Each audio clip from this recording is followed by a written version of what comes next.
आरोपी विष्णू चाटे याच्यातर्फे न्यायालयात अर्ज करण्यात आला होता की त्याला अटक केल्यानंतर देखील 30 दिवसापेक्षा उशिरा न्यायालयापुढे हजर करण्यात आलं, त्यामुळे त्याची अटक ही अवैध आहे आणि म्हणून त्याला या संपूर्ण खटल्यातून दोषमुक्त करावं अशी त्याची विनंती होती. त्याला आम्ही विरोध केला.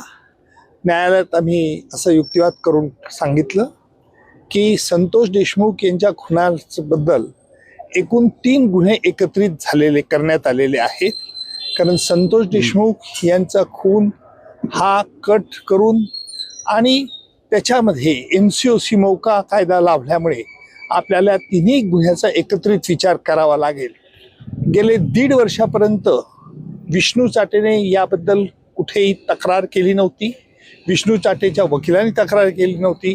परंतु 1.5 वर्षानंतर हेतू पुरस्कार अशा तऱ्हेचे मुद्दे उपस्थित करून या खटल्याची सुनावणी लांबवण्यात येत आहे असा देखील आम्ही आरोप आज न्यायालयात केला. आतापर्यंत 1.25 वर्ष होत आलं आरोपपत्र दाखवून होऊन, तरी सध्या खटल्याची ही गती ही मंद गतीने चालू होती. म्हणून न्यायालयात आम्ही हे प्रतिपादन केलं की हा खटला त्वरित चालवला पाहिजे. कारण वाल्मिक कराड याने सर्वोच्च न्यायालयामध्ये अर्ज दाखल करून 1 वर्षानंतर त्याला जामीन मिळण्याकरता त्याने प्रतिपादन केलं होतं आणि म्हणून आपल्याला या खटल्याची सुनावणी लवकर सुरू करण्यात यावी अशी न्यायालयाला आम्ही विनंती केली.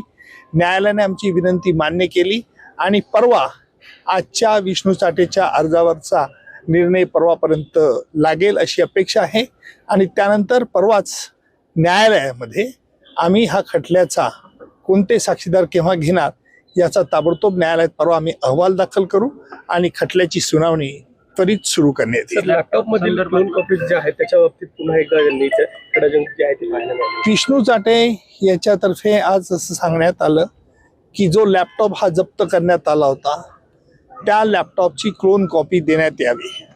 अर्थात आम्ही हा फोरेन्सिक लॅबोरेटरीकडे लॅपटॉप पाठवण्यात आला होता. त्याप्रमाणे त्याच्यामध्ये जे मटेरियल होतं ते मटेरियल जेवढं उपलब्ध झालं फॉरेन्सिक लॅबोरेटरी ते आम्ही त्यांना दिलं होतं.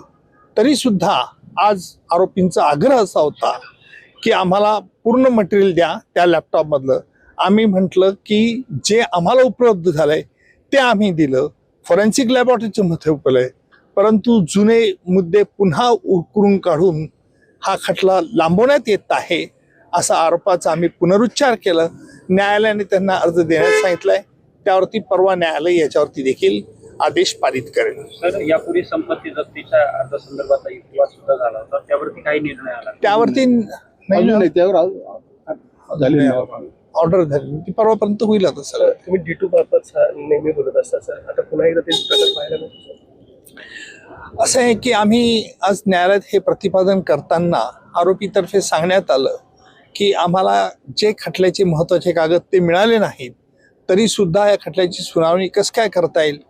त्यावेळेला न्यायालयाला आम्ही म्हटलं की हा खटला पद्धतशीरपणे उशिरा करून उलथवून टाकण्याचा प्रयत्न, ज्याला मी यापूर्वी देखील न्यायालयात म्हटलं होतं की आरोपीतर्फे D2 ऑपरेशन चालवण्यात येतं. जसं पाकिस्तानतर्फे K2 के फॉर काश्मीर आणि K फॉर खलिस्तान चालवलं जात होतं. परंतु मला असं वाटतं की आता नवीन न्यायालय आलेलं आहे आणि या खटल्याची सुनावणी त्वरित करण्यात येईल असा रोख मला आज दिसला.